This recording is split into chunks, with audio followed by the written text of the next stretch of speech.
never started fights. She just left the door open for them. During a late-night briefing in the Hunter's safe house, Jinu arrived last, coat still dusted with ash from the last hunt. The others were already scattered around the table maps, demon sigils, half-empty coffee cups. Rumi sat at the far end, legs crossed, scrolling through her phone like she hadn't noticed him enter.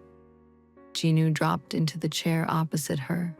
She didn't look up, but the second his knee brushed the underside of the table, her foot slipped forward and hooked lightly around his ankle. She kept scrolling. Jinu froze.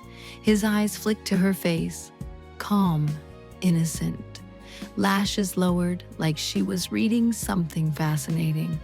He didn't move his leg. Rumi finally glanced up, blinking slowly. "Problem?"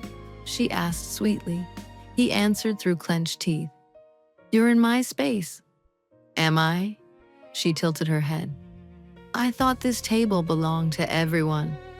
Her foot slid an inch higher, calf brushing his shin. Jinu's jaw ticked. He leaned forward, elbows on the table, voice dropping so only she could hear. "Keep playing innocent and see what happens." Rumi smiled. Small, dangerous, the kind that made lesser demons rethink their life choices. "I have no idea what you're talking about." Training sessions became a battlefield of plausible deniability. Rumi was fast, inhumanly fast, but she never used her full speed against Jinu. Instead, she let him catch her, just barely.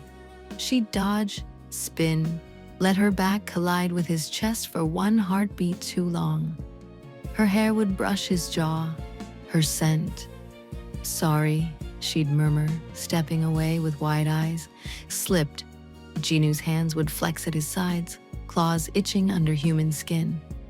"You don't slip," he growled once, after she'd pressed full body against him during a takedown drill, and then rolled off like nothing happened. Rumi turned, ponytail swinging, expression perfectly guileless. "Don't I?" She walked past him to grab water, hip grazing his as she passed. He caught her wrist, gentle, but firm enough she couldn't pretend it was accidental. Their eyes locked. The room felt 10 degrees hotter. "Let go," she said softly. "You first." She didn't pull away. Instead, she stepped closer, until the tips of her sneakers touched his boots, until her breath ghosted over his collarbone. "You're shaking," she whispered. "I'm not." Her free hand rose, fingertips tracing the line of his jaw. Slow, feather-light, like she was mapping something she already knew by heart. "Liar," she said, and walked away. It happened in the rain. They'd just finished clearing a low-level nest in an abandoned subway tunnel. Water poured from the street above, turning the platform into a shallow black mirror. The others had already left to report in.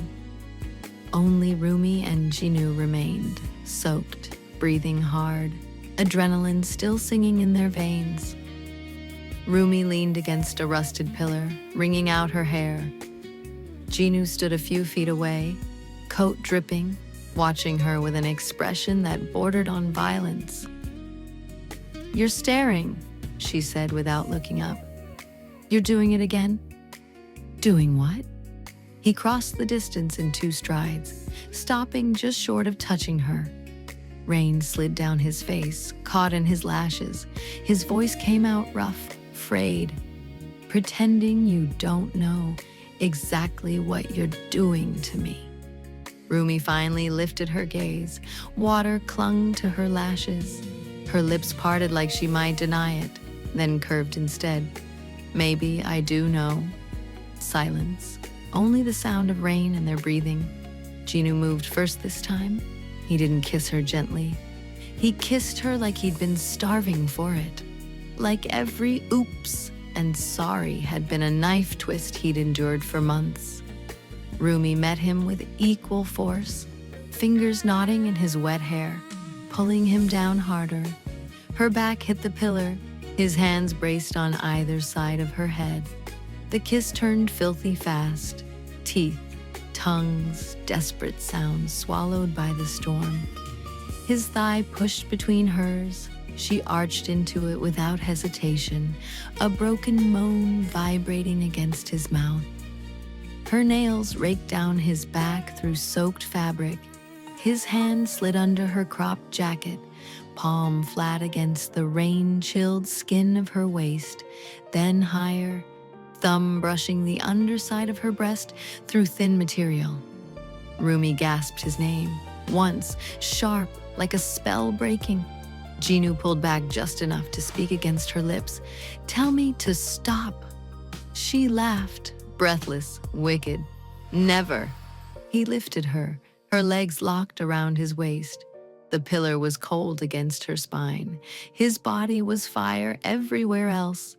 They moved like they'd fought each other for years. Push, pull, counter, surrender, until the line between enemy and lover dissolved completely in the dark.